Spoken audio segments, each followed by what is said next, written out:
Thanks. It's a pleasure to be here. I flew in last night, and I'm sorry I can't be with you after this. I've got to fly down to Bogota this afternoon. I'm about to decide the next time I sleep in a bed is Sunday night, so I'm not looking forward to the rest of this week. It's not entertaining. But at least at this point, I'm not notorious. 4 weeks ago, I was in Tampa for an intelligence community conference. So I was on a platform with the Honourable Clapper and everybody else, and the sods announced that Snowden was keynoting at their conference. And they didn't say which Snowden it was until the last minute, and I had to sit there with my name being taken apart by the entire intelligence community for the next day. But never mind, that's life, right? So I'm hoping for a slightly more sympathetic reaction today, without that sort of a stereotype. The goal is to give you a mixture of theory and practice today, really, and it really comes from this quote from Lincoln. Laz and I, many years ago, wrote an article on the role of technology in counterterrorism, and we started off with this particular quote. It's a very important one. It comes from Lincoln's address to Congress, but the key thing is it says, think anew and act anew. Now, it's a combination of the two which is important. Yeah, there's no point in acting if you don't think. And part of the problem we got in management methods at the moment is this huge desire for simplistic recipes. And you all know the way it works. Companies are studied by academics, by consultants for several years. Things that they do in common are identified. And from those things, we produce recipes that other people can follow. The agile or lean communities have particularly been prone to this. Some of the adoption of recipes is actually research-based. The recipes have been properly researched. Others, to be quite honest, is just a fad. Somebody publishes a popular book with a few cases in it.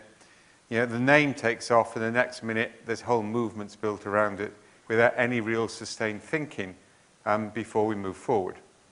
And all of these things confuse correlation with causation. The fact that 10 successful companies have chief executive officers with regular bowel movements, it doesn't follow that recruiting your future executives on the basis of observing their toilet habits during the simulation exercises with graduate recruitment is an accurate way of dealing with things.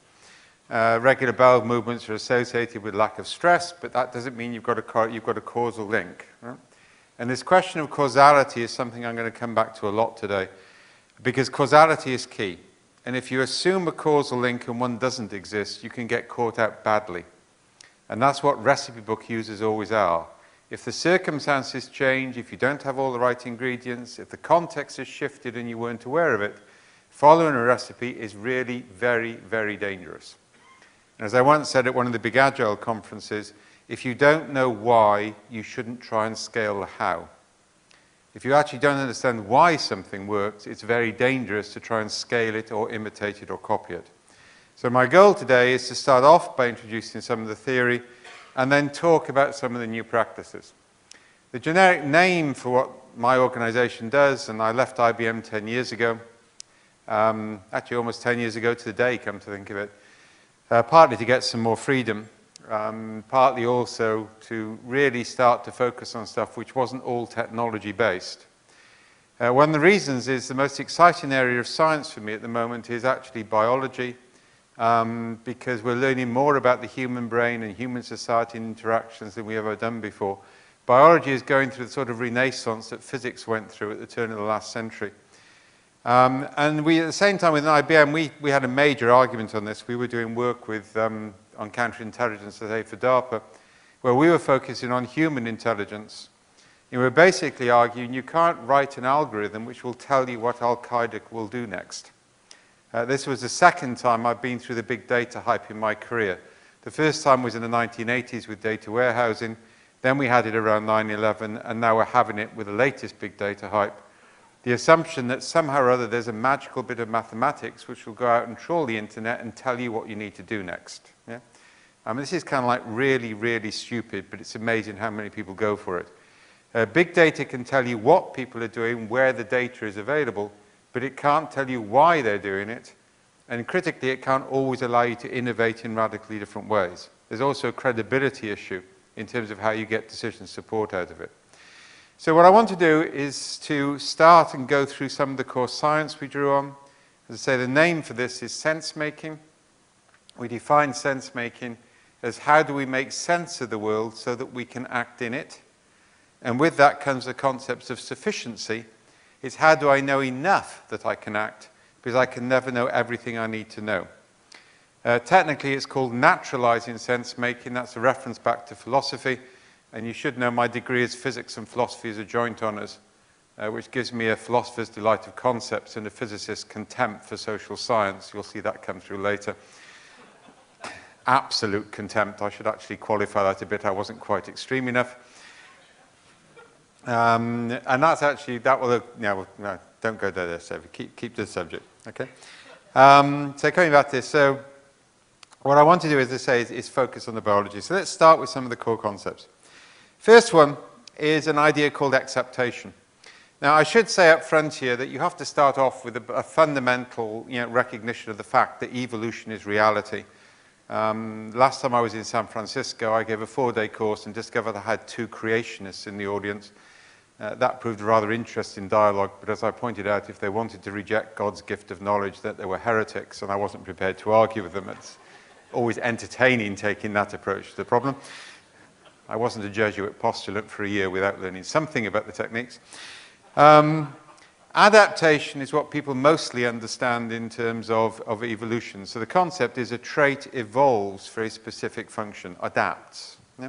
So for example, feathers in dinosaurs actually evolve for warmth or sexual display or some combination of the two. And you can see the progression in that way. You've got time for evolution to take place. And the time issue is key. Because it's not a fatal thing. You can get slightly bigger feathers, slightly more feathers. It doesn't stop you eating or breathing or whatever. And gradually, natural selection produces an optimal model. But then some dinosaurs with a lot of feathers suddenly discovered they could glide from trees. And that's called acceptation. A trait which evolves for one function then accepts for something else. That's linked with what Gould called punctuated equilibrium. And if you look at the history of evolution, there are sudden changes. And the sudden changes where you get massive change are associated with exactive moments, not adaptive moments. The other example which I've got here, that little pink bit at the bottom, or purple bit, depending on your sense of color, is called the cerebellum. It evolved in the higher apes to manage the muscles to control the fingers so you could pick seeds out of seed pods. So you can see the adaptation, the evolutionary process then. It then accepts in humans to handle a manipulation of grammar in language. Human language could not have evolved naturally. It only arose because of an exception of something which had adapted for one purpose, which suddenly moved sideways and created capability which didn't exist before. Exception is also key in technology. In 1947, a Raytheon engineer maintaining a magneto on a radar machine notices that a Hershey bar melts in their pocket, and from that we get microwave ovens. Yeah, start to carry on. IBM had developed a technology, so if you dropped your ThinkPad, a reasonable thing to do given the quality of the operating system on it, wait for a reaction to that one. Apple then actually accepted that capability to create a screen which would reorientate when you moved it around. Who made the most money? Yeah, acceptation is key to evolution, to actually innovation in human systems, not just in biology, but in technology, also in social systems. So understanding acceptation is key, and managing for acceptation is one of the big new ideas, and we're doing a lot of work in here in personal health. I'm going down to Colombia, tonight, overnight, because we're doing a massive project there to gather street narratives over 6 cities to identify the type of acceptation which will create entrepreneurial behavior at a micro level within the slum areas. So managing for acceptation is something we can do, and it's very exciting. The trouble is, it means we've got to stop focusing on efficiency and start focusing on effectiveness. Because if you focus on efficiency, you drive out all variation in the system, so you lose the capacity for acceptation, or for that matter, adaptation to changing context. Some of the work I did with Brasso before he died, and we finished off the method for this, is to measure the degree of inefficiency an organization needs in order to be effective in its market conditions. It's called requisite variety. If you don't maintain a degree of variety and inefficiency and redundancy in a system can't evolve. And the amazing thing is manufacturing has known this for years. If you try and run a plant beyond, I think, about 80-something% capacity, you start to get problems. But consultants don't get this in organizational design. They want to get everything running at 98%. And then you get techniques, the method I fondly call Six Sigma. Anybody come across Six Sigma? Business process re-engineering with the worst aspects of American Bible Belt fundamentalism added onto it for good measure. It's a cult, and the high priests of the cult get different colored belts to indicate their cult status. If they get a black belt, they're exempt from doing any real work because now their job as high priest has always been is to impose cult discipline and taxes on those people who do. If you don't buy this, then look at the 3M case study in Business Week. They abandoned it in all of our core manufacturing because it was destroying their capacity to innovate. So you're getting a sense now, we've got to start to switch the paradigms. We did a lot to actually take an engineering metaphor and drive efficiency into organizations during the 80s and 90s. We don't want to throw that away. We learned a lot from it, but it only applies to highly ordered closed systems where you've got predictability. When you start to extend it into understanding user requirements, innovation, the service sector in general, understanding customers, it actually produces ultimately catastrophic failure because it's misunderstood the nature of the system it's operating in. And as I say, it drives out this capacity for acceptation. Of course, linked with that is the problem of something called coevolution. Now, certain species in nature co-evolve to the point where they become interdependent. At the extreme form, this is called a symbiosis. And what's interesting is all symbiotes start off as parasites. We all have hopes that that will happen to the management consultancy movement at some stage. But they haven't quite yet the migration yet, or we're waiting for that to happen. Symbiosis has mutual dependency and mutual benefit. Now, the problem is then if one species goes, the other species dies. But the key point about coevolution in human systems is as things interact with other things, patterns form from the interaction. Once a pattern forms, you can never go backwards, and you have a different type of stability.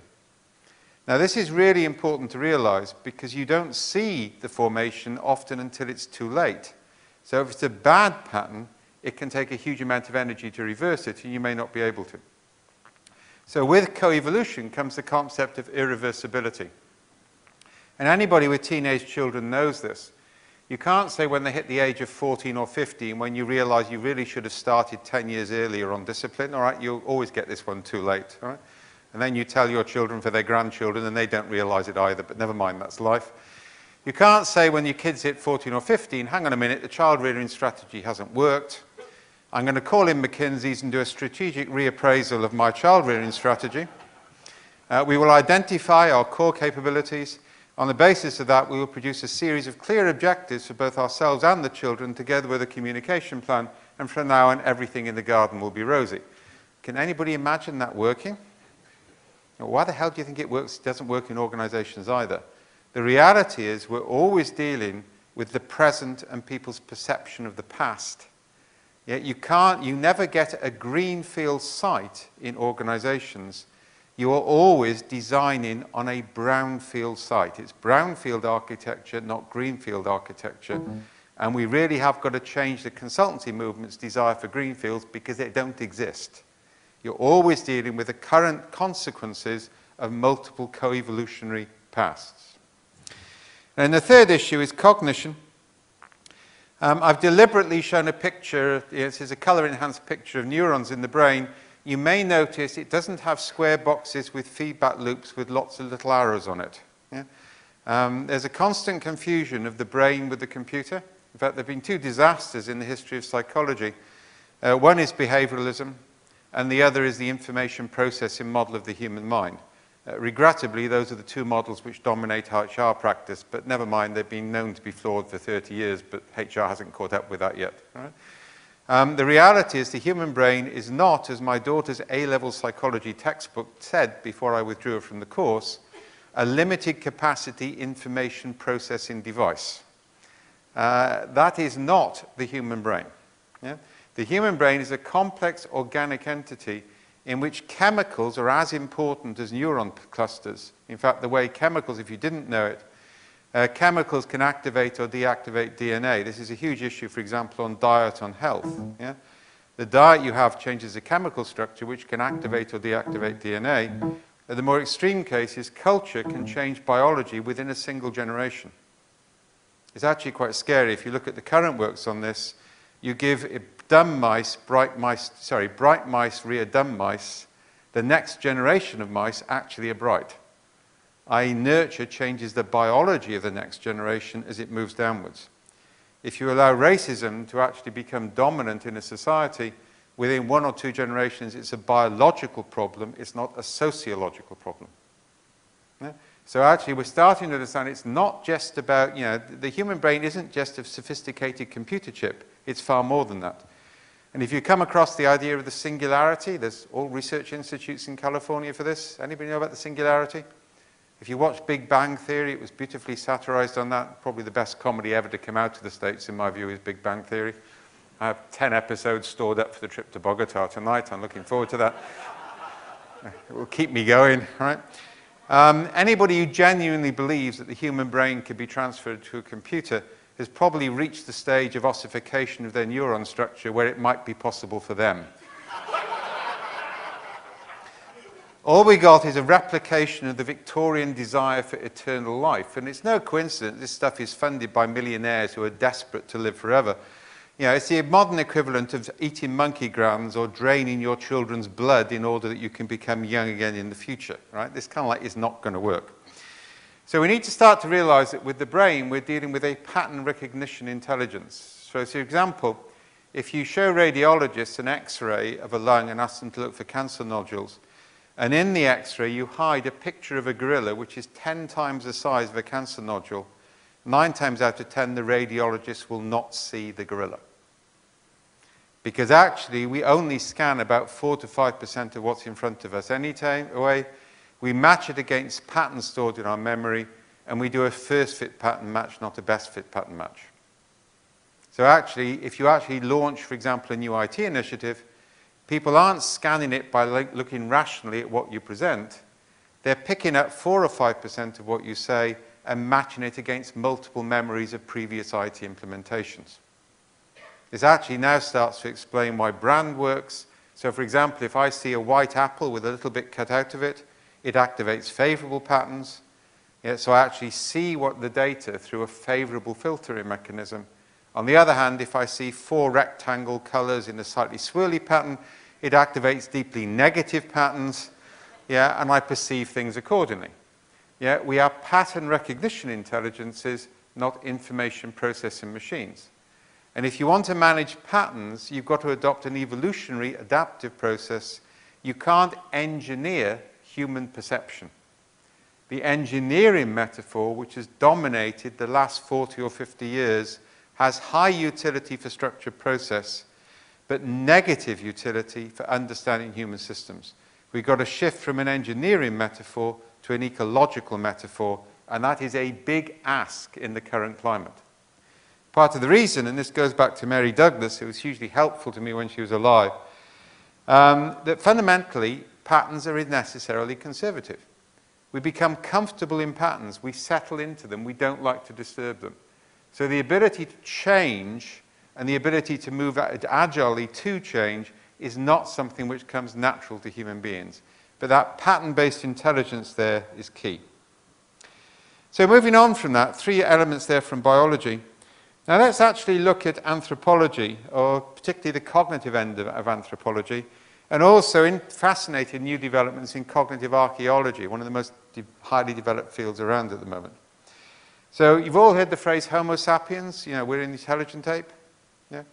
We're definitely not Homo economicus, right? That is, rational decision makers, that doesn't work. And just to upset some of you, the highest degree of partial autism in university departments is to be discovered in economics and computer science, all right, which kind of like explains an awful lot of system design and an awful lot of economic models, in terms of the way things work. But fundamentally, for most of us, we're 3 other types of human being. The first, Homo faber, tool makers. Tools fundamentally inform how we behave and how we work. I've chosen a picture here of an Indian potter where his feet are actually operating the lathe as well. Sorry, it's not a lathe, is it? Whatever it is, the wheel, all right, the potter's wheel. Now, the point is that takes an apprentice or time to learn. Anybody had to teach their children to drive lately? It's an entertaining experience. I did it on hire cars on the local air lane and had at least 2 days for the smell of the burning clutch to out before I took the hire car back, all right? That's a good tactic on this. It takes 2 to 3 years for the human brain to actually co-evolve with the body because the old Cartesian distinction, the assumption the brain makes decisions for the body actually isn't true. Consciousness is a distributed function of the brain and the body. And it takes about 2 years for the brain and the body to co-evolve around any task. So driving, for example, the Australians very sensibly don't allow children to actually drive with passengers until they have 2 years of experience, because accident rates go up exponentially with the number of passengers in young kids. They also don't allow them to drive at night and don't allow them to drive on more than 2-lane highways. It's kind of like okay in Australia, but they don't have many 2-lane highways anyway. I realize it would be more difficult over here, but the fundamental principle is until after 2 years, you're not driving at the point where it's subconscious. You're actually having to think about it. And if you think about it, you're not as safe as if you can actually pay attention to the wider world. So this concept of tool making, tool using is key. And I assume everybody here has got a smartphone. How many people actually are separated from their smartphone for any significant distance or period of time at any time in their lives in the last 2 years? Yeah? Yeah, not me, I know, it's crazy talk. Well, if you didn't know it, after 2 years, your brain has physically reconstructed itself around the smartphone. So tools actually change our biology, which actually means the tools we give people as employees are key, because tools aren't just something you pick up and decide how to use or not. You co-evolve with the tools. Yeah, and that has major implications for IT systems, because we're building systems which actually require kids to be autistic in the way they use them, which actually means we're losing scanning capacity in our human agents in companies because we're giving them tools which change the way they think or force them into processes which destroy the natural ability and creativity of human beings. Again, I'm trying to give some warnings on this because we now know about this stuff and it's dangerous. So we're tool makers. Homo ludens. It's also about play, about fun, about humor. One of the things that you grow up in Britain with is a sense of irony. We developed all sorts of ways of saying no without actually having to say no. We're really good at it. Yeah? My Canadian colleagues keep saying, please don't tell them that you're prepared to come if it's really important, but it would be very difficult for you, because if you're British, you know that means I'm not coming. They actually are taking what you say literally, right? And we also use irony a lot. And the trouble is, American vice presidents of IBM don't know about irony, which can be entertaining. We used to have parallel chat lines. We used to switch irony on and off with HTML code during conference calls and just do measured reactions and what happened in consequence, right? So humor is a way of making sense of the world. Yeah? It's also key because human cognition relies heavily on aesthetics or art. You've all seen the sort of cave paintings from France and elsewhere. You'll notice they're not realist pictures of oxen, for example. They're abstractions, a few lines which create the abstract concept of what the thing is. Now, the important thing to realize is those came before language.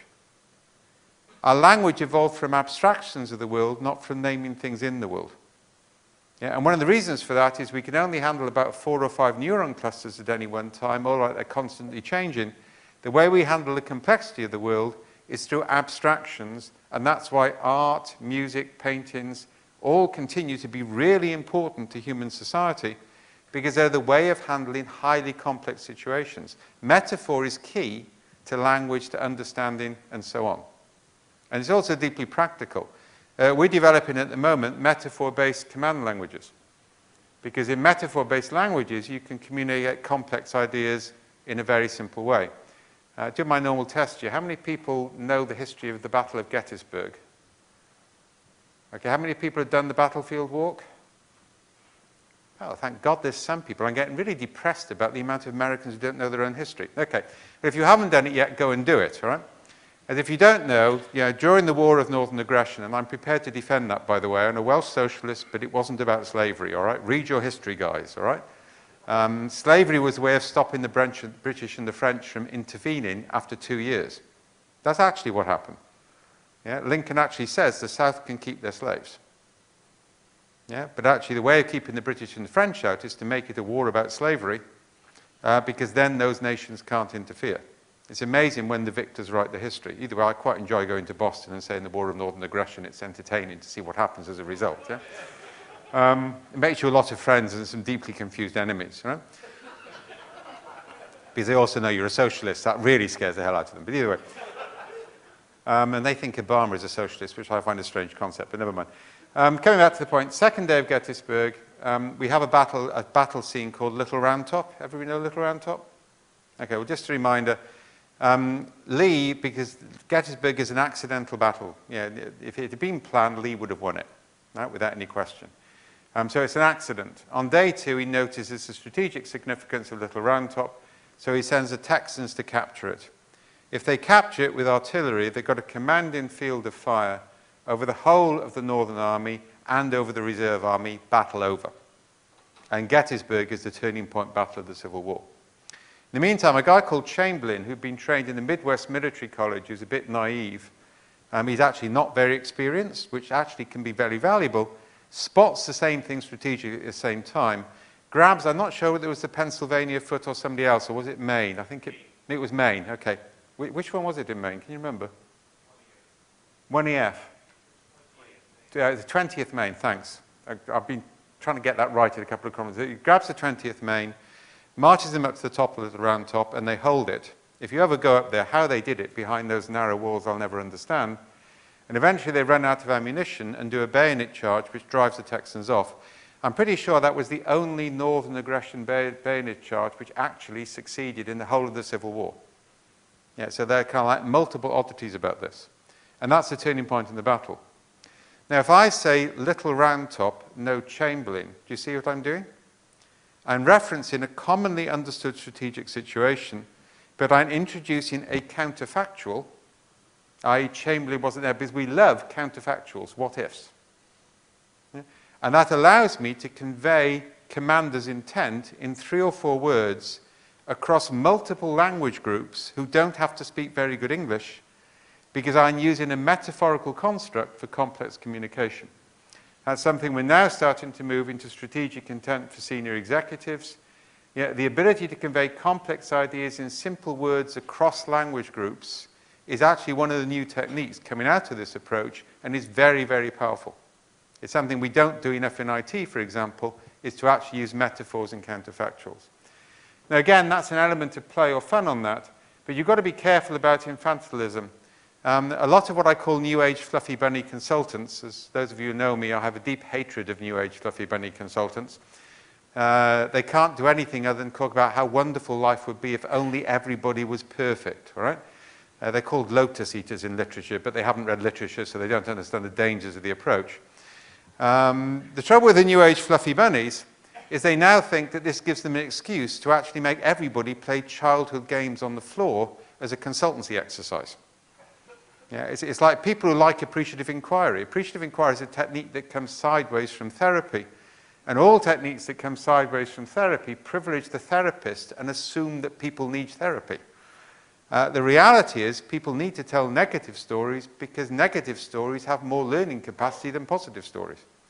And it's also a power issue. Why should you tell me what stories I'm allowed to tell or not to tell just because you think I would be a better person if I told the stories you like? Yeah? There are some fundamental issues about the way we do consultancy. So recognize that play, humor, irony are all part of human cognition, but we're adults now. We've grown out of that sort of stuff. Adult play is very different, and you shouldn't take that too far in conferences with the hotel rooms, by the way. And just be careful here. Right? And finally, Homo narrans. We're the storytelling apes. We're unique. We're the only species which has a language based on abstractions and which use stories. Stories convey hugely complex meaning, And our brains evolved to recall stories faster than anything else. We're doing work with Boeing at the moment, south of here, on safety. And one of the vice presidents there, Dennis, who I've got a huge amount of respect and admiration for, he actually put, this senior vice president, put 2 days of his time into learning this stuff and didn't allow it to be interrupted. Really good leaders put time into learning new things. They don't expect to be briefed in 50 minutes by subordinates. That's kind of like one of the new skills. And he said when he was a test pilot, he remembered he was on an aircraft carrier and he was overheard a conversation in the mess about another group of test pilots. They'd taken a plane off. I can't tell you the technical stuff on this. I'm a philosopher-physicist. We don't do the practical stuff like engineering. That's down for other people. Fundamentally, they'd taken off. The plane had started to go into the ocean. If they'd done what the manual said, they'd have carried on going into the ocean. They realized it was different. They broke the rules, and they rescued the aircraft. And you talk to any test pilot, and I do a lot of work with test pilots, they've all got stories like that. And he said 2 years later, he took off from an aircraft. The same thing happened to him. He remembered and visualized the story instantly, but he couldn't remember a document. We actually evolved to remember stories. It's a fundamental method of knowledge transfer and understanding, and it's very badly used. Yeah? And the trouble is people who do get into it go into too constructed stories. They start to take other people's stories and write them up as case histories or specialized stories. And to quote General Sorensen, 3-star in charge of IT for the US Army, the only thing which worked in Iraq was platoon commanders blogging, nobody paid attention to doctrine. Yeah? It was actually experiential stories, unmediated, untranslated, which were of value to people, not stories mediated or translated by analysts or system designers into stories which told the story they wanted to tell. So you see this issue about authenticity remains key there. And as I said before, art is really important. Art is good design works. You know, well-designed screens, well-designed programs, well-designed artifacts. We're naturally attuned to the aesthetic function. And that quote from Brecht is actually quite important. Art doesn't reflect humanity. Art actually is a way in which you change how people think. And again, the importance of design, something I'll come back to at the end. And then finally, from systems, there are 3 types of system. The one we're familiar with is order. And I'm deliberately satirizing order a little bit here with that thing from Charlie Chaplin, right? Modern times.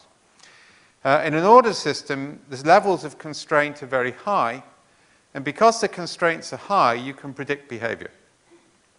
Now, human beings, again, are unique in this. That order doesn't exist naturally, except in things like granite rocks, right? They're pretty ordered, right? But elsewhere in nature, it doesn't happen. Human beings have learned how to create it. So these days, if you go into a hospital, they will count the number of surgical instruments left at the end of the operation and check they're the same as at the start. As I grow older, I think this is of increasing importance. Yeah? And you do not want to know the figures on how many surgical instruments were left in people's bodies before they instituted that checklist procedure, right? So this is important. The trouble is, once we've done this, we get carried away with it.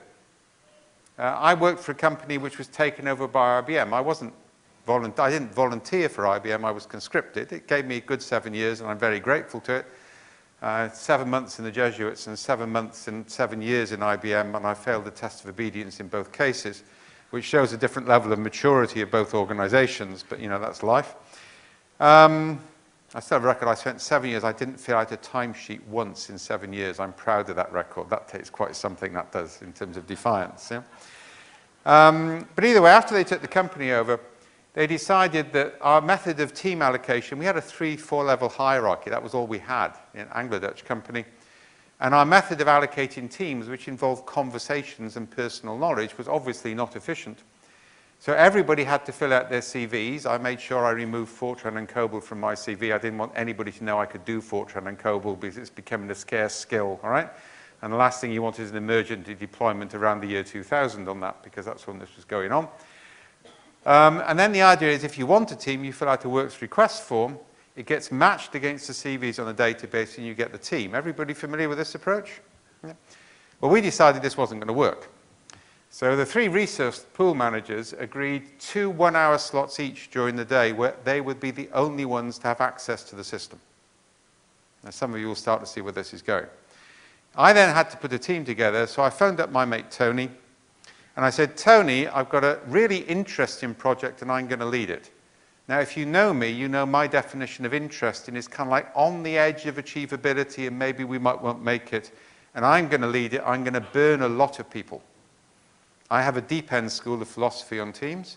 I'll throw you in the swimming pool, go and have a cup of coffee. If you're still swimming, then I'm prepared to work with you. All right? It's a very effective technique, where it stops wasting everybody's time and you get on with it. All right? Now, Tony knows that. Do you think I'm going to write that down on the works request form? How could I do it so a computer can interpret it? I then said, we got the client from hell like we had in Channel 4. And you remember that interface problem we had at Whitbread? Do you see that what I'm doing?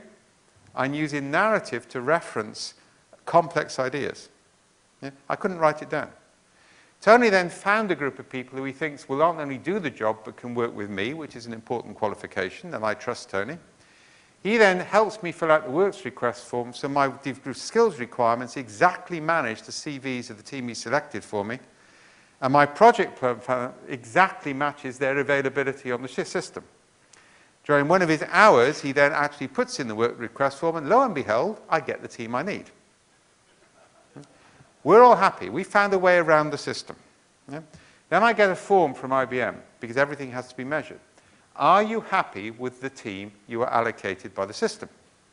Now, I know that Tony's bonus is dependent on me being happy with the team, so I say I am deliriously happy. It's wonderful. 2 years later, we get an email which says, this is the most popular system we have implemented in data sciences since we took you over.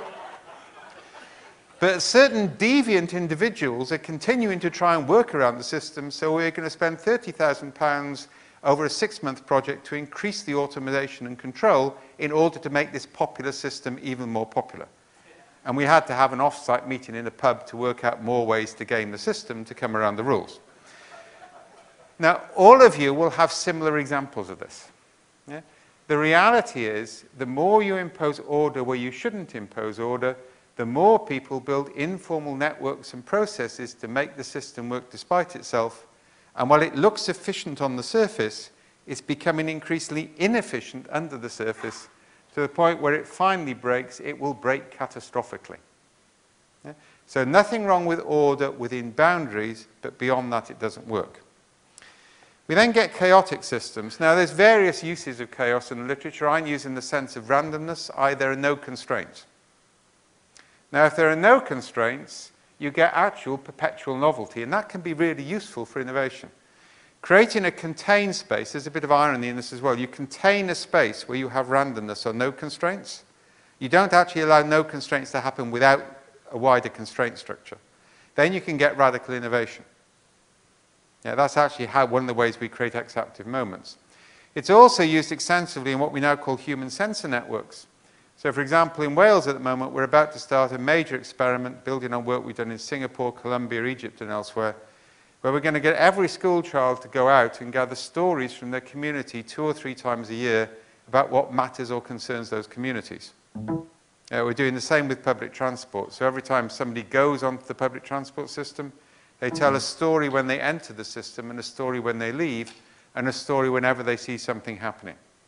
But critically, they self-interpret those stories, something I'll describe later, into a quantitative framework. Now, once I've got that network running, I can actually replace market research, polling, and focus groups, because I'm using people as ethnographers into their own communities. It's called distributed ethnography. And I'm creating a fast, real-time feedback loop of narrative which can enable action. But then I can ask that network questions in real time, and I can trust the answers. So it's like when you ask a group of farmers, not management consultants, farmers, just to be clear about this, all right, to guess the weight of a cow, the average of all the farmers' guesses is the weight of the cow. So actually what we're now doing is we're using complete randomness, i.e. complete separation, because if the first farmer puts the weight of a cow up on a board, everybody else will bracket the guess.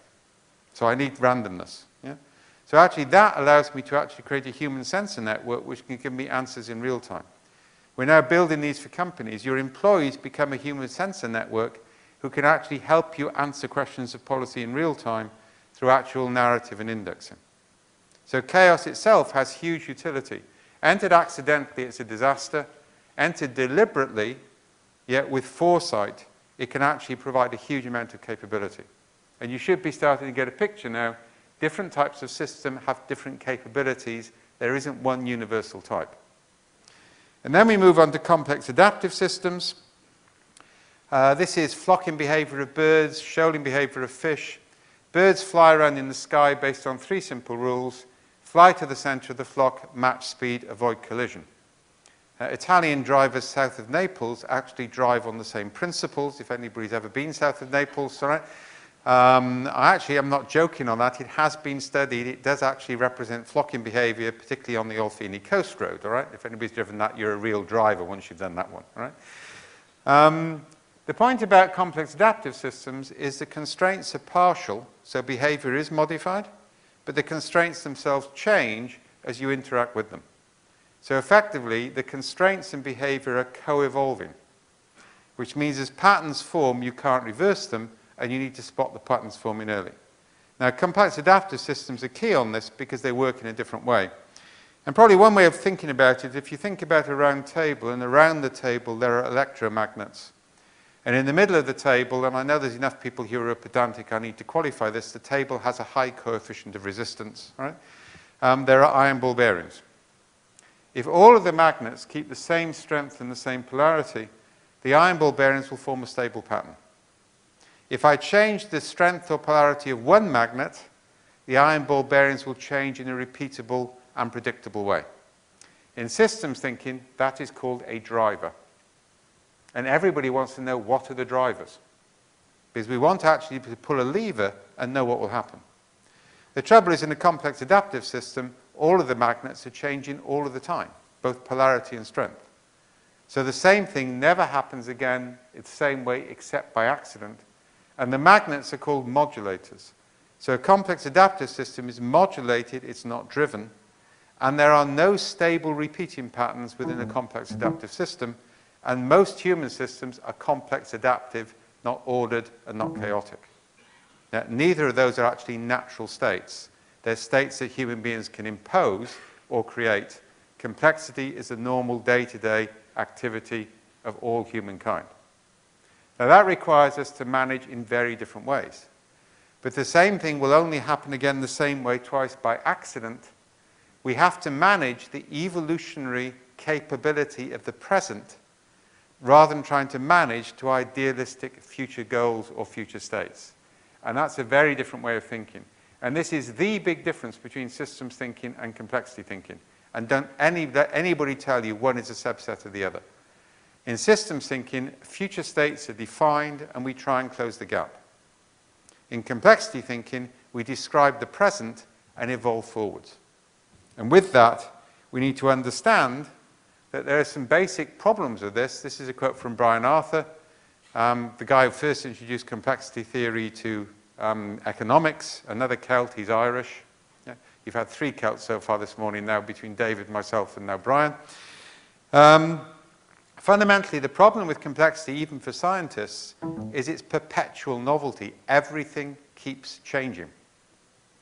But as human beings, we're used to that. The way we handle our families assumes perpetual novelty.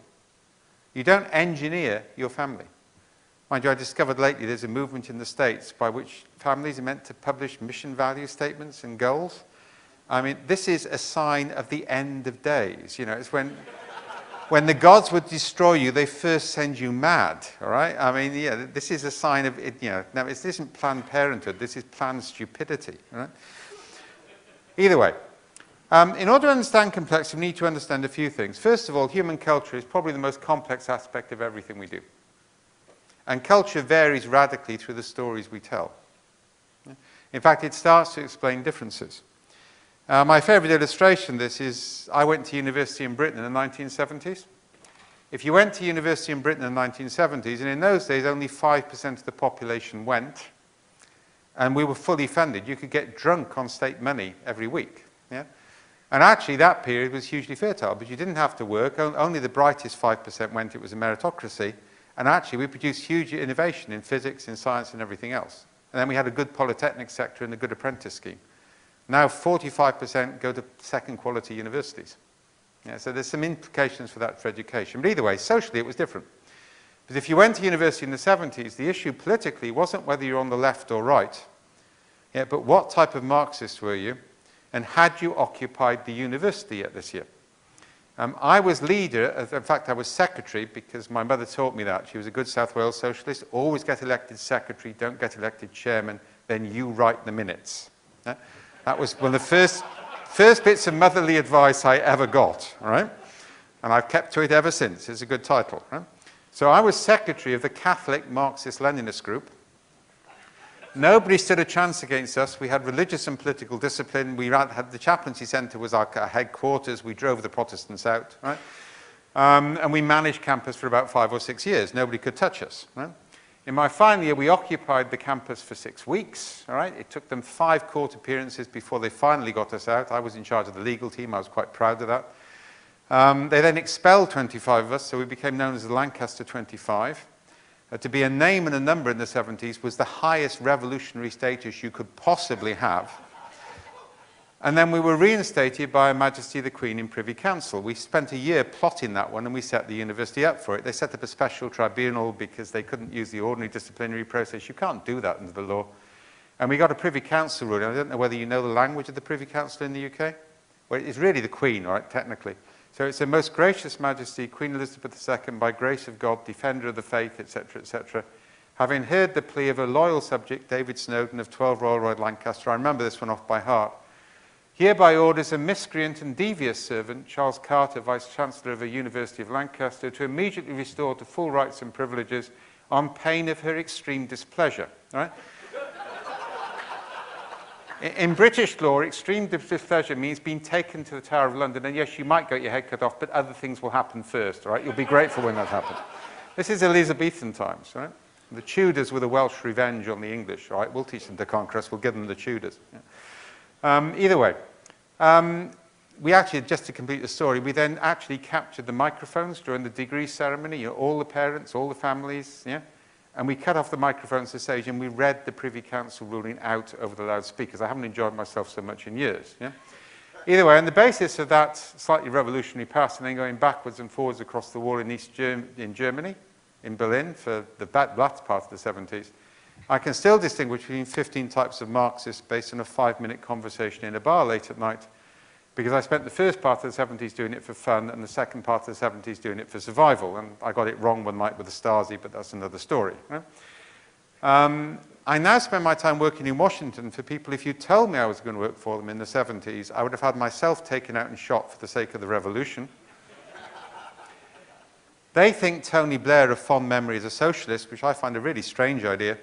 And they can distinguish between 15 different varieties of the neoconservative religious right, which for me is an amorphous mass which justifies the full reimposition of the Inquisition with all of its tools and instruments. Right? Now, there is no genetic difference between us. The difference is the entrained cultural patterns of the stories of the society in which we grew up in.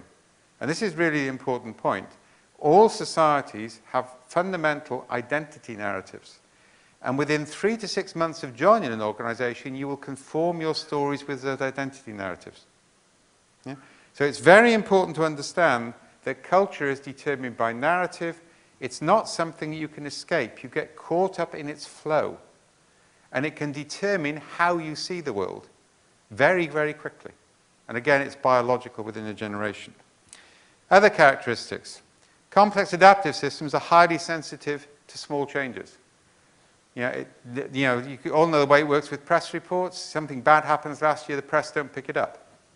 Something less bad happens this year, the press pick it up, it magnifies. You can't predict. Very small changes, massive downturn consequences. Yeah.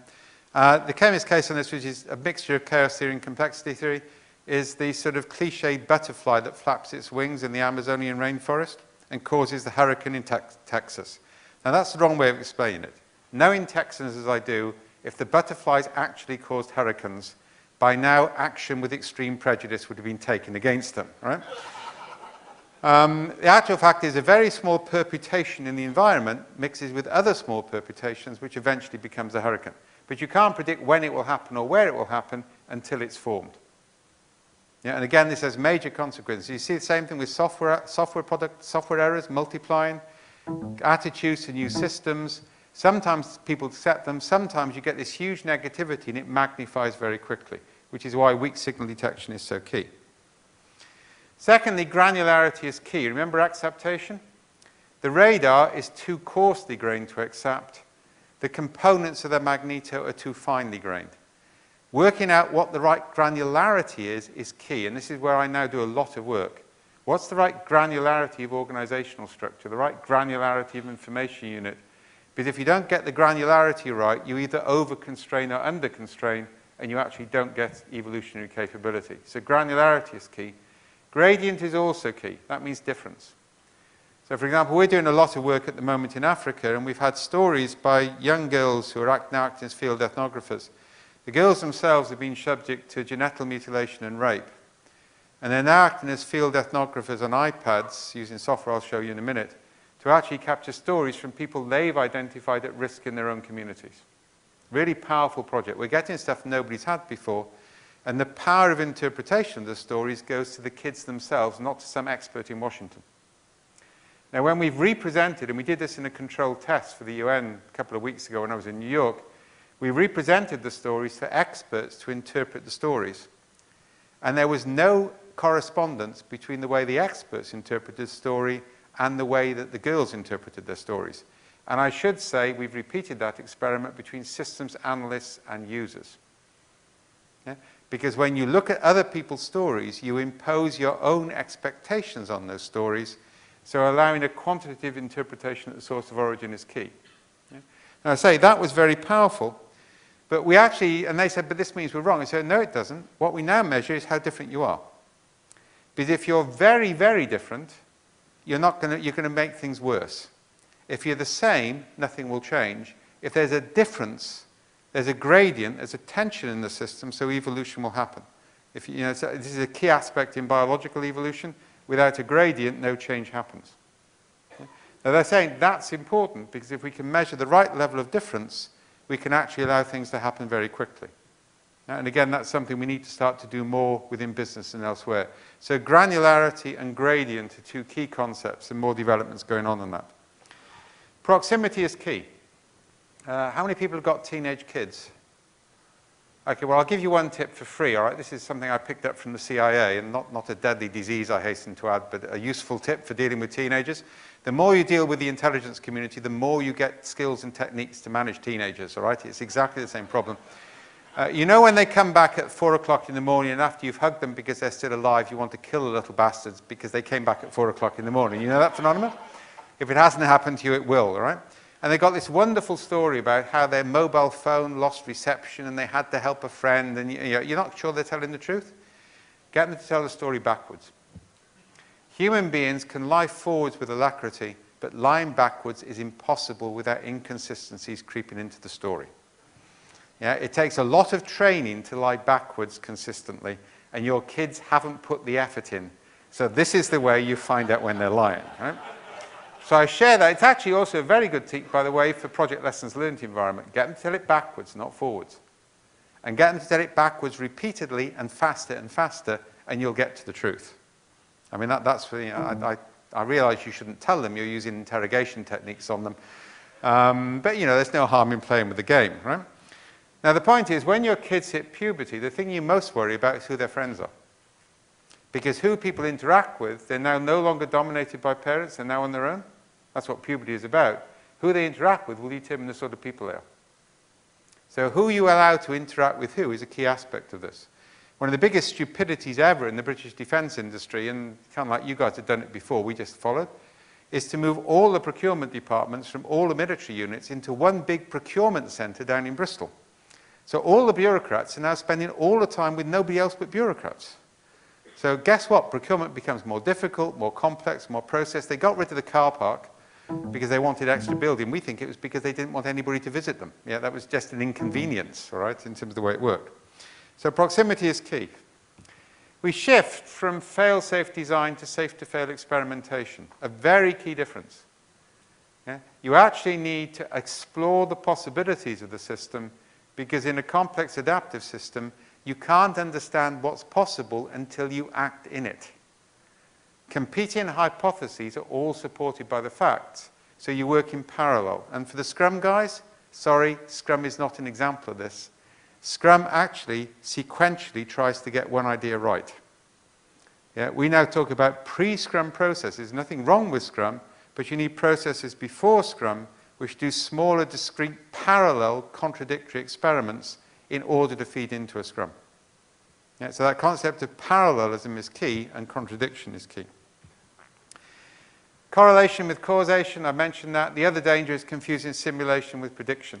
I can simulate the way that birds fly around in the sky, but I can't predict whether they'll go to the left or right of a mountain, and which side they go is significant.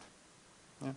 And then finally on this, fundamentally, we need to deal with fitness landscapes. We need to understand that the system has evolutionary possibilities.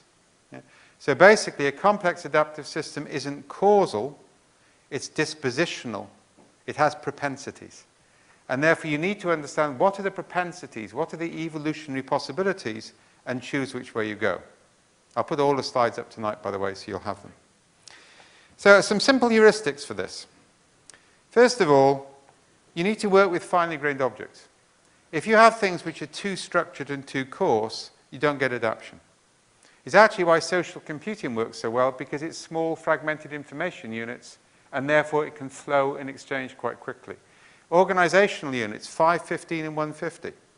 Yeah, 5 is high trust, 15 is the maximum level of trust, 150 is acquaintanceship limit. Teams under those sizes can combine and recombine very quickly. When you go above those sizes, you can no longer get combination. And heuristics are key. Heuristics are the way we manage uncertainty. So the Marines, for example, if the battlefield plan breaks down, capture the high ground, stay in touch, keep moving. Now notice, I can measure absolutely whether you comply with the heuristic, but the heuristic can handle circumstances I couldn't anticipate. Heuristics are better than rules. And the problem these days with rules, and this applies in software testing as well, we have too many rules, so nobody can remember them. And this is especially true in health and safety. The only way the job gets done is by people breaking the rules. And because of that, people become habituated to breaking the rules, because it's the only way of getting the job done. Therefore, we get more accidents. We have a much simpler approach. We have simpler, easily to memorable, harder enforced rules. That's order. Then we have a rule about when rules can be broken, by who, with what experience, in what circumstances. And then we have heuristics that operate on the other side of the boundary. So if you comply with this rule for rule breaking, you can actually do different things provided you follow the heuristics. So you've still got a governance process, but the governance process is measurable. And we build on heuristics which naturally occur. Again, personal example to explain that. When my daughter was this high and charming, we then had 10 years I want to forget, then she became this high and charming again. Right? She now goes to the opera with me, that's nice. All right? I would sacrifice that for what went on between, but that's the nature of relationships. We're on the top of Conwy Castle in North Wales, and she drops her toy fluffy rabbit. This is probably where I got this addiction to, not like in New Age fluffy bunnies, by the way. I can now trace it back to this trauma. So she drops this over the wall of the castle. It drops down 30 meters and lands on a ledge. Right? Now, this is the rabbit without which we cannot go to sleep at night. You know those rabbits? So this justifies any amount of rule breaking by a father. So I'm a climber by hobby. Castle walls are easy, they're vertical, they've got handholds. So I go over the wall, climb down, get the rabbit, return. And it was worth the hour and a half I spent in the police station explaining myself for the day Daddy saved Lisa story, all right, which I'm still quite proud of. Yeah? But when I went over the wall, I knew I was breaking every rule. I didn't have the right, I didn't have the right shoes on, I didn't have protection, no chalk, no rope, nothing, right? So I'm repeating to myself, actually interestingly, for the first time in 20 years since I learned to climb on the Idwal slabs, 3 points of contact, 3 points of contact, 3 points of contact. Because the heuristic gives me guiding principles which I can measure against, even though I'm under unusual circumstances. So heuristics are one of the key governing principles, which is why I'm giving them you here. And, finely grained objects is one. Distributed cognition. You can't afford for a small number of people from a single background to assess the situation. You may centralize decision making, but you distribute the cognitive function. And that's an important distinction. And finally, disintermediation.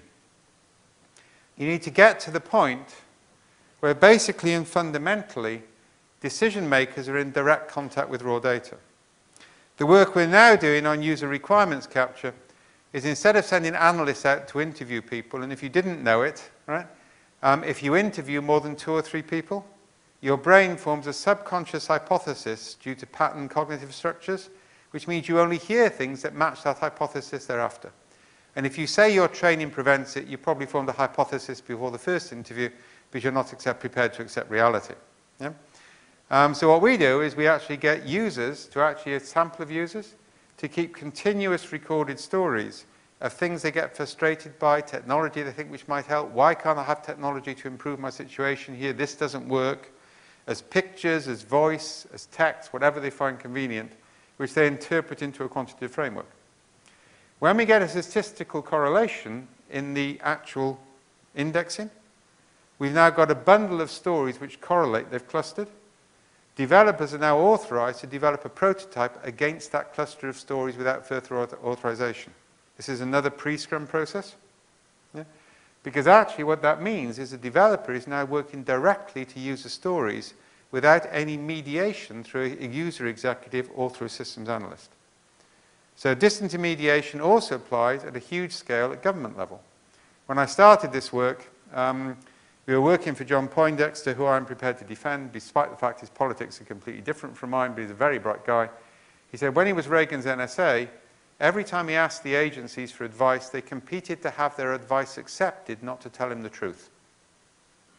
Now, I've validated that with democratic NSAs as well, and I've validated it with senior executives. Advisors to senior decision makers basically survive by having their advice accepted, not by telling the truth. So the brief he gave me back then was, I want something which allows me to go from an abstract representation of the space to the raw intelligence report without any human being interpreting the data before it gets to me. So it doesn't matter whether you're a developer developing novel software or a national security advisor making decisions about national security, you need to be disintermediated. You need that direct contact with raw data because otherwise too much gets filtered out. So those are the 3 fundamental principles of how you manage complexity. And the other kind of thing is a key concept here. I owe this to Anne Pendleton-Julian, MIT professor in design. This is scaffolding. And that's bamboo scaffolding. Anybody been to Hong Kong? You'll recognize this. 84-story tower blocks, and it's just bamboo tied together with fronds, palm fronds. Yeah, and it's more effective than the steel we use in the UK and the US.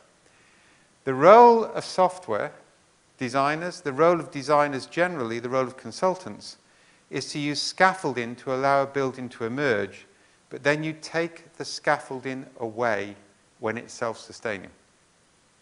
And part of the problem we got with the whole methods, tools, and training movement, which dominates the whole lean, agile sector, is people are obsessed with the scaffolding, not with the product of the scaffolding. Right? So starting to realize our role is to create structures out of which natural, sustainable structures can emerge is of critical importance. And it's a sort of scaffolding by which you put pegs in the sand and see if the sand accumulates in order to create groins rather than building big concrete groins. So it's much more into a naturalistic approach than anything else.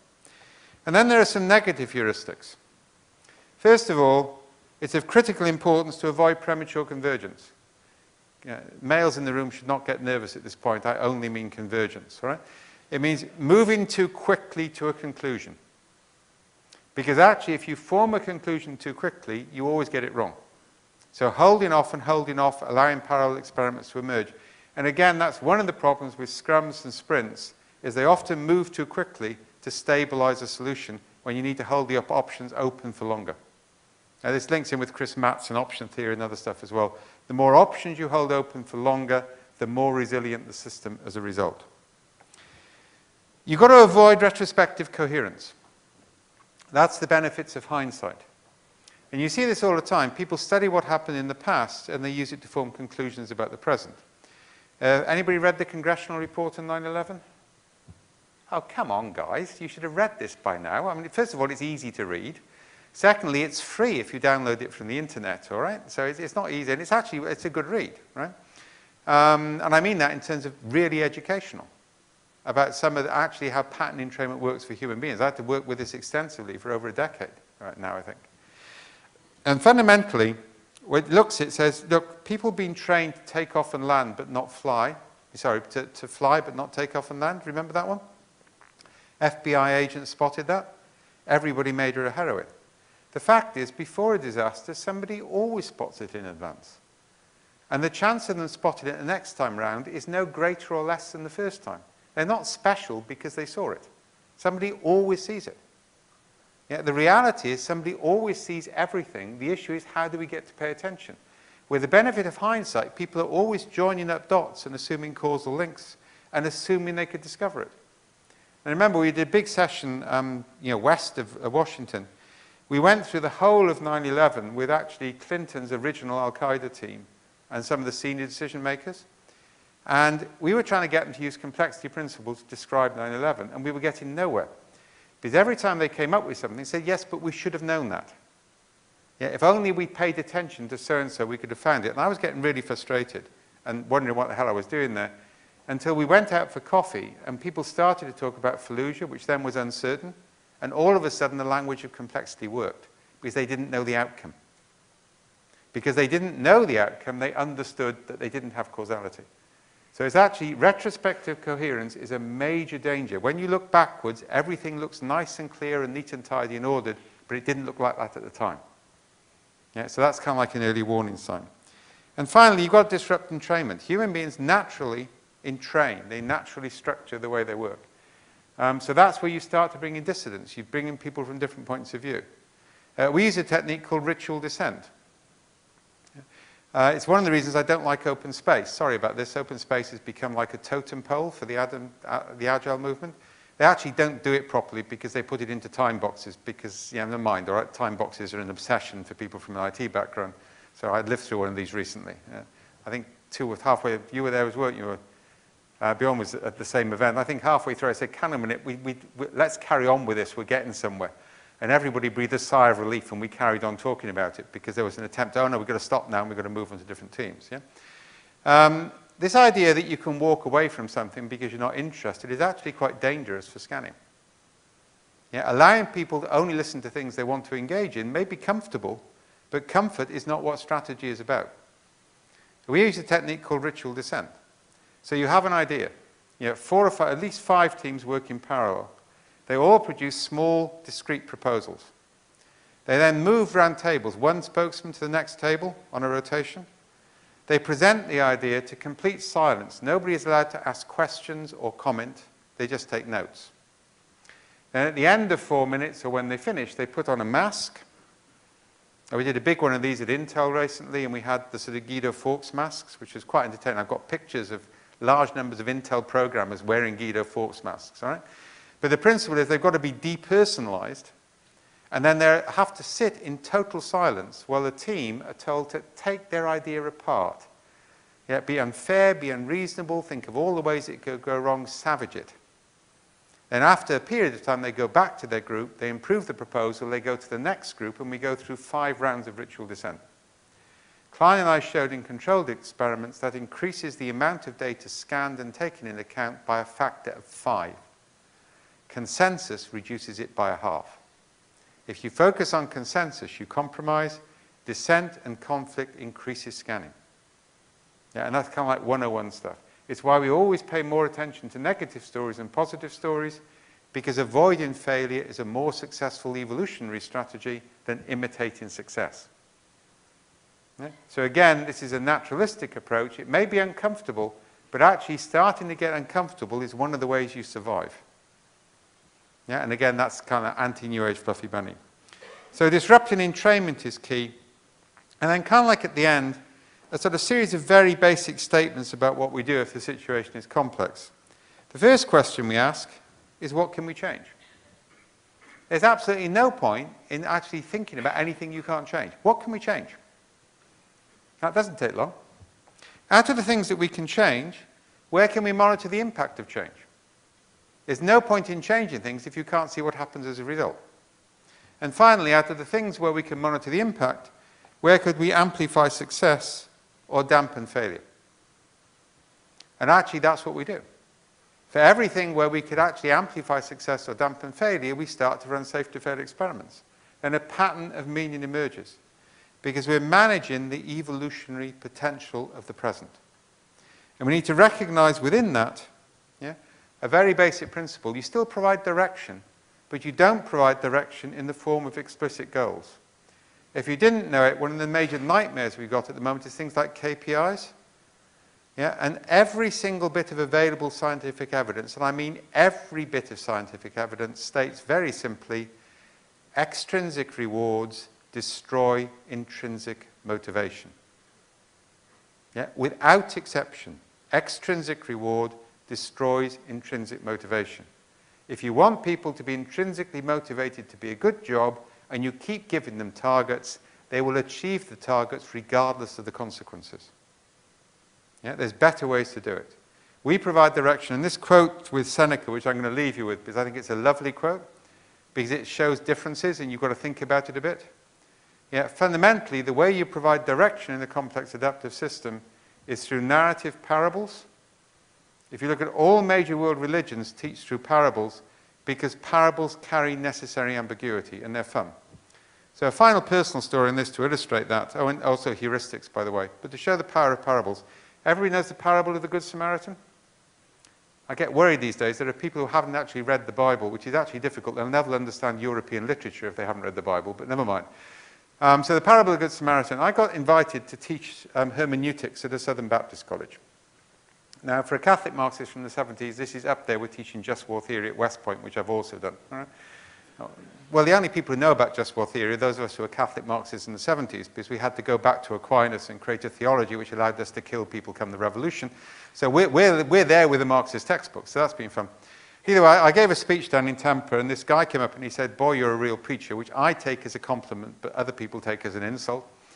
And I got invited to teach hermeneutics, because I was talking about ring form stories. Okay, linear stories are where a story has the meaning comes at the end of the story. Ring form stories, the lesson is in the middle of the story, and the story builds in 3, 5, or 7 anecdotes, gives the message, then reverses in 3, 5, or 7 anecdotes. The whole of the Old Testament is written as a ring form story, but we keep interpreting it as a linear story. Abraham and Isaac is a very different story when you realize the lesson is in the middle of it, not the end. So either way, I talked about that, so I got invited to teach hermeneutics. It's irresistible. On day 5, I decided I was having too much fun, so I was going to run the Good Samaritan experiment. Anybody know the Good Samaritan experiment? Okay, I didn't invent this. You know, I'm not quite as malicious as psychologists in psychology departments. But having heard about it, I couldn't resist running it without ethical constraints. So we spent the whole morning doing the parable of the Good Samaritan. Right? This is New Age fluffy bunny time. Right? And of course, what do you think they're all going to do? Do you think they're going to neglect somebody who falls by the wayside? No, they're different. Yeah? They'll look after them. Yeah? So then we had lunch, and then we set up a treasure hunt in the afternoon. You've all been really good for 4.5 days. So there's lovely leather-bound Bibles signed by the founder of the college. Whoever comes back first, having solved all of these clues, gets the leather-bound Bible. So we sent them off, running around campus, and we had actors come in and fall by the wayside injured. And we videoed them consistently, without exception, ignoring the people who fell by the wayside. And then we had counselors on hand to pick up the pieces when they came back in, and we showed them the videos. And one of them did say, "I think we better be less judgmental." So I think that's my major contribution to American social systems, to get at least some Southern Baptist preachers to decide to be less judgmental about human behavior than they were before. Yeah? Now, it was interesting. We had a control group where we gave value statements and specific directions. The people who listened to the parable didn't dispute that they'd done wrong. The people who were operating off value statements justified their behavior on the grounds of expediency. And that's actually the power of parables. They contain paradox, and you can't escape them. Parables and heuristics give you direction. Narrative gives you insight into the present. And fundamentally, you manage the evolutionary potential of the present to evolve forward to a future state which is not only more sustainable, more resilient, but is fundamentally more desirable. Thank you very much for your time.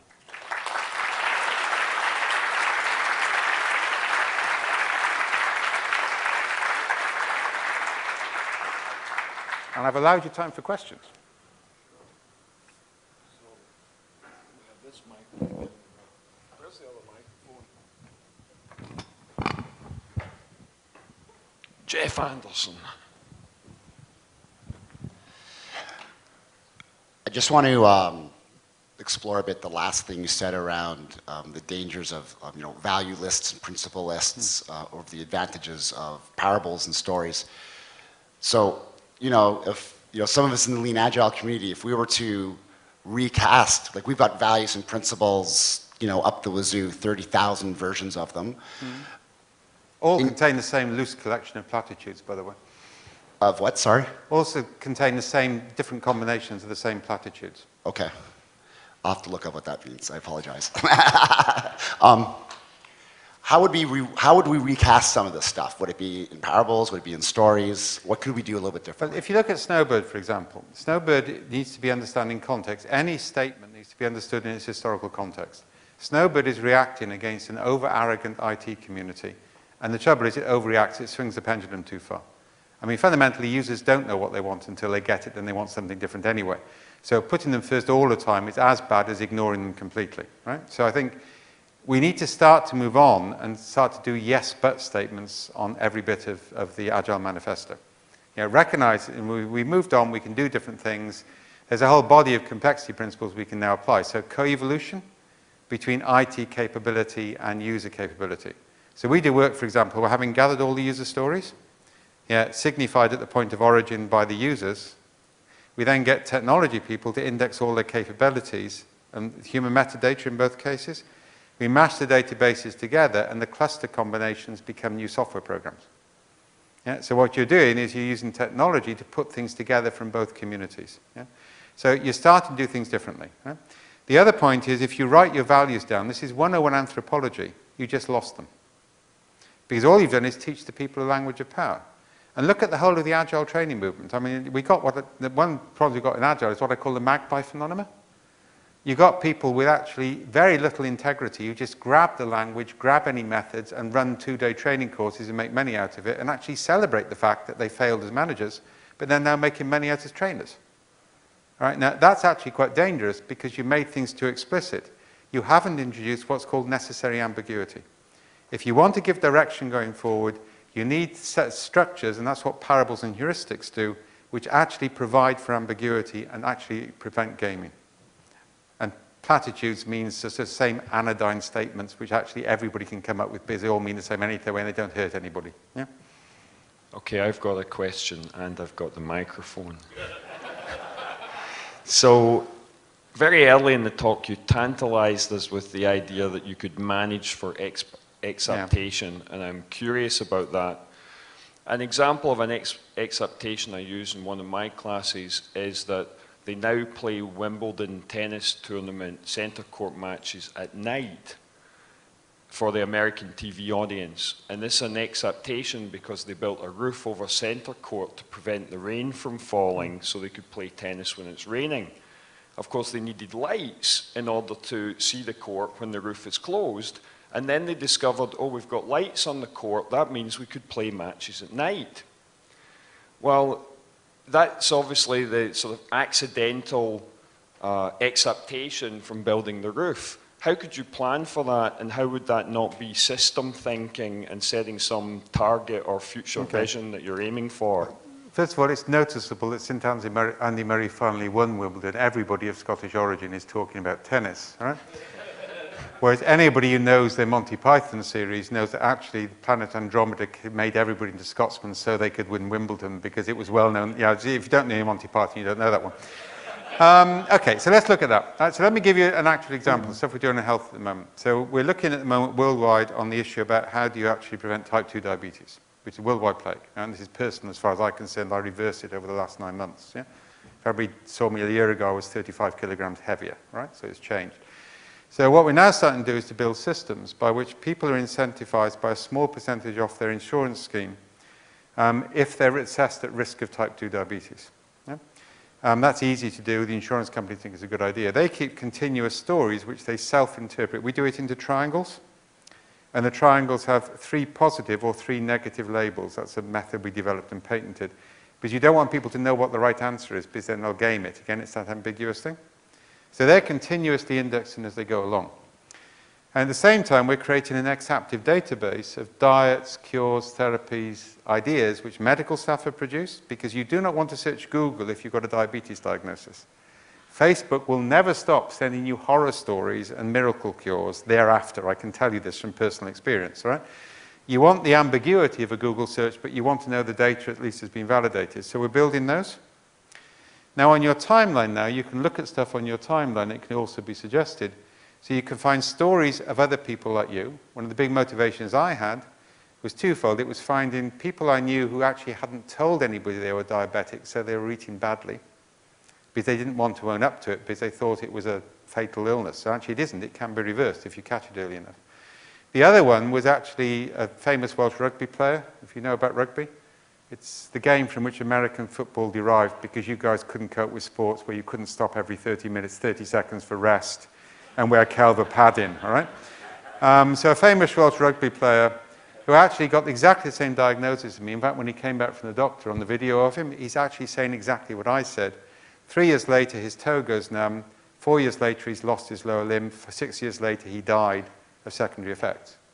So what I'm now doing on my timeline is I'm interacting with therapies and cures and with stories of people like me. So I'm getting constant real-time cognitive feedback loops, and I'm creating personal acceptive moments in which I associate things with my own condition and then reinforce them so I can change, and then move on to industry. We did the same with a lighting company in Europe. We got stories from people about their gardens. We then got all the people in the different technology silos to interpret their core technologies at the right level of granularity. Then we mashed the databases together and came up with 5 clusters of consumer stories about gardens which are associated with technologies.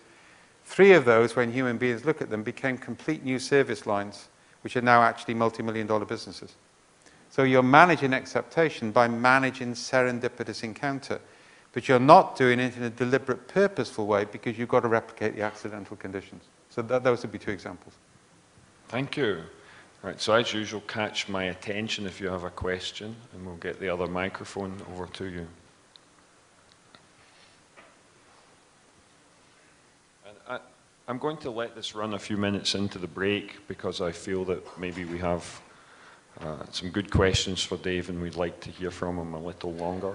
If I heard you right, you said retrospectives are not good because you look back and see structures that you're sort of creating or order that is there. I said retrospective coherence is bad.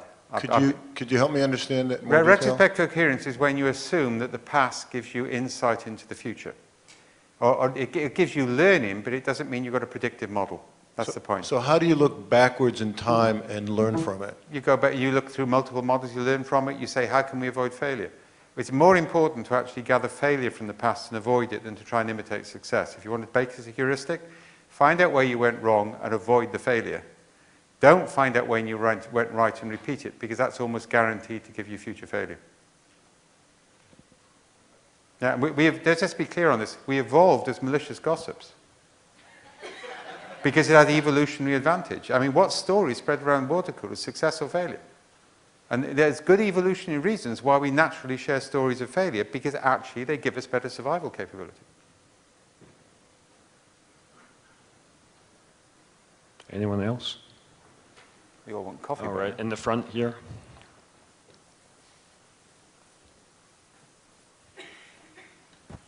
I just wanted your views on how we keep innovation going. You said that if you put too much process in place, it's going to, or efficiency will kill it. What's your advice on keeping innovation? I think, well, it's interesting. One of the big things I've got to do a keynote on tomorrow morning, which I'm not looking forward to because I land at 4 o'clock and I'm on the stage at 9 o'clock, is I've got to talk about what the future of education should be in Latin America. And one of the points I'm making is we need to start to educate for generalists, because we're just educating for specialists these days. And also, this is a UK-US problem. We're trying to compete with the Chinese, and we will always lose that battle. Yeah, trying to compete with the Chinese by setting explicit targets for every kid to achieve is really stupid, because the great strength of British and American education has been the ability to synthesize or generalize different knowledge bases. So the argument I'm going to make is a generation of generalists is very different from a collection of specialists. You need people who have a broad liberal arts education, even if they're becoming scientists and vice versa. So there's a general point on that. I think the other point to make on this is that you need, when you're looking at a company, not to assume that innovation will happen yet just by having innovation programs. In fact, as a general, when we run innovation programs, we deliberately choose people who are not known as innovators because they will just use the innovation program to peddle their pet solution. We pick people who are known as good networkers because they'll find the innovators and bring their ideas forward. Yeah?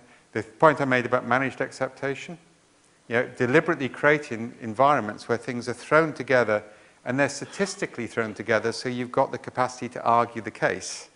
If you just think they're associated, that's why I don't like qualitative research. It gives you no advocacy power. Quantitative research gives you advocacy. You can now say, I've got this correlation, do something with it. So you're throwing things together, you're finding things, you're setting up systems which constantly present things in different or novel ways. You can do very simple things. If you have a crisis management process, then put an innovation process in which gets triggered whenever the crisis management process gets triggered. Because during the crisis, you've got a chance to innovate. After the crisis is resolved, you haven't got the chance anymore. The trouble is, the whole problem with systems thinking is people got too deliberative. They tried to engineer things which happen naturally, as a result of which they lost them.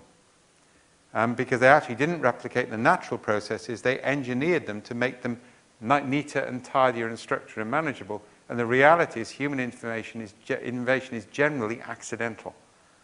Yeah? You can get incremental innovation, improvements by direction, but the radical exactive leaps are nearly all accidental, so you manage for serendipity. Dave, I'm surprised you didn't mention loosely cohesive social groups in that answer. Well, but you've got to be careful on that. And remember, I'm still a Marxist-Leninist at heart and loosely socially. But I think you need to start to think about tight and loose coupling. It's one of the big issues on democracy. We're about to go through a farce in Europe at the moment about electing a European Parliament. And we're going to get nothing but extreme right-wing nutters. Right? So we're getting closer to the Americans every day. And the American Constitution, actually, if you go back to the Founding Fathers, they got it right. They said nobody with the power of the president should be elected on the popular vote, because we'll get demagogues and populists. So they created the Electoral College on the basis you elected somebody you knew and trusted to make a decision for you. And actually, when that was lost by mandating delegates, we lost a huge element of actually what was a fundamental principle of American democracy. A lot of us are arguing we need to go back that into Europe because actually the loosely coupled social groups, you select somebody who then selects the next stage, who then selects the next stage. So human judgment is being exercised throughout the chain. So I'm nervous about it because some people go to, and there's a strong anarchist tendency. Yeah, and anarchism is the opposite of this. Just allowing people to do what the hell they want just allows the fascists to take control later. The whole history of anarchism is it gives space for fascism. Yeah, and actually it's like self-organizing teams. If you want them to be complex adaptive systems, you impose constraints on team membership. Because if you just allow people to assemble with people who like to assemble, you don't get true diversity in it. So it's not quite that simple is why I'm being more careful in my answer. Well, it's a great answer, and it just makes me think that we deliberately market this conference in a way so that it will not appeal to anarchists. Okay, more questions. Joshua. It's quite useful to cluster anarchists because then you know where they are. Yeah, they're all in New Orleans this week. Joshua Kerievsky. Oh, this working, yeah. I've been studying some of the leaders in the safety field, and this fellow, Paul O'Neill, is often, revered for what he did around safety at Alcoa, the aluminum company of America. So he went after what he called the theoretical limit, which was basically, I want 0 injuries at Alcoa. He basically told folks there's no budget for this. You can spend money however you want to make things safer, but we will, that's our focus. And if there's an accident somewhere and you don't mention it, you'll be fired. So you seem to talk about, that being. Yeah, I've seen other people try that, and then people stop reporting accidents. Right. Okay. Well, because now you've made something explicit, and people, what you're forgetting is the Hawthorne effect. This is the trouble with recipe approaches. Something works the first time it's done because it's novel, it's new, it's contextual, people understood it. Then people try and replicate that, and it doesn't work because the context is different. Yes, but it seemed to really work there. I mean, literally. Fine. And I can tell you absolutely 15 cases where they tried to imitate it and it produced the opposite result. You've got to understand the principles behind something and apply the principles uniquely in each case, rather than try and copy what somebody else did. That's the key point. Yeah, but you seem to say that there was so the serendipitous, never go after a systems approach is go after some some No, I said count the number of surgical instruments left at the end of an operation and the start of the operation, because you can do that. But don't use that approach for things which actually depend on human motivation and attitude, because it will fail catastrophically. Yeah, and that's actually what happened when people tried to imitate that safety success. It didn't work. People stopped reporting things, so we didn't get early weak signals. Yeah, there are actually better approaches. One of the things we're doing at the moment is we're measuring attitudes through the stories people tell about how they had to break the rules. So attitudinal measures gives us a lead indicator, and human beings can then pay attention to intervene before they get fatal accidents. Yeah? So you understand the principles, you reapply the principles, you don't actually reapply the practice. Yeah, and that's a really important. So sorry I'm being assertive for this, but actually I've seen more people literally killed, all right, by people trying to copy something which worked in a different context without thinking about why it worked. I can imagine that you two have a long conversation to have outside the room. Dave missed Joshua's keynote earlier in the week, and maybe you put an explosive device under it there, so I'm sure Joshua's going to want to follow up with you. I've got to go and talk with the Coast Guard about safety just after this. So it's we can take one more. If there's one more question, here we are. Great speech, really enjoy it. A lot of positive learnings, particularly for me, and I'm sure for everybody else. Talking of learnings, what about you? What about your failures? You work in government, you work in science, you work in large corporations. We all know here from personal experience that all those fail at some point. So the presumption that you, over the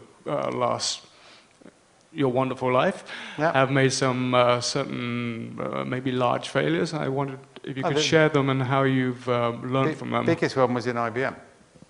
So they allowed me for 3 years to experiment with a new model of doing consultancy. So the big problem with consultancy is people being sold off the bench. Yeah, so you don't get the people who will do a good job for you, because utilization pressure in consultancies is so high you get people off the bench. And firms like IBM or McKinsey's or Accenture just can't afford to employ all the skills. So for 3 years, actually 4 years of my life, I ran experiments in South Africa and New Zealand, because IBM didn't mind what I did in South Africa and New Zealand, but they don't count them as countries. And for a Welshman, these countries play rugby as a national sport. So as far as I'm concerned, it was a gorgeous 4 years, all right?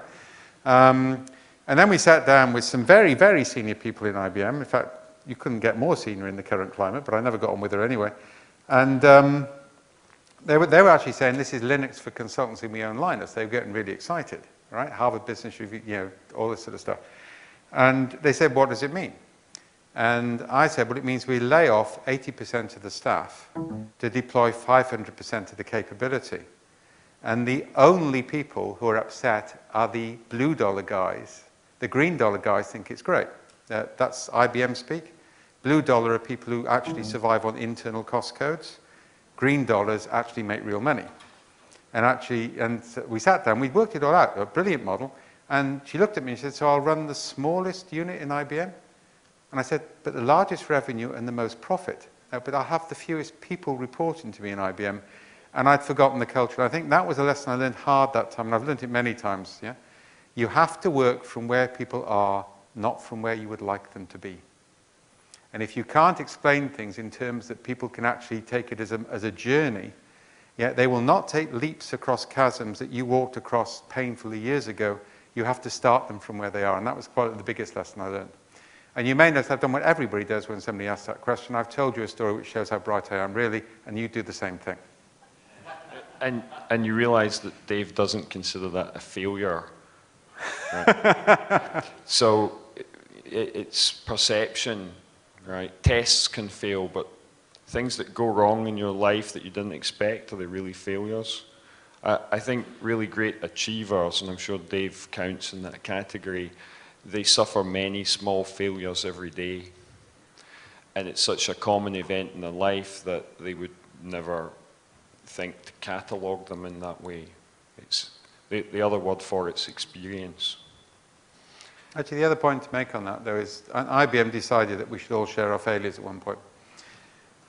It was a good idea. They'd been at a conference like this, and they'd heard some speaker talk about the importance of failures, so we had a new system where everybody had to share failures. And we were told we couldn't have private work groups anymore because everything had to be transparent. So we spent a weekend moving our private work group outside the IBM environment and only left things in the environment we were happy to have people know about, right? And the reality is we only shared our failure with people who we trusted. And what IBM had failed to realize there is actually human beings are not stupid, right? If you say this is an organization which accepts failure, that is a Darwinian technique to eliminate the fatally naive early on in their careers, right? Yeah, work with how people are, not how you think they should be, is like a fundamental lesson, yeah?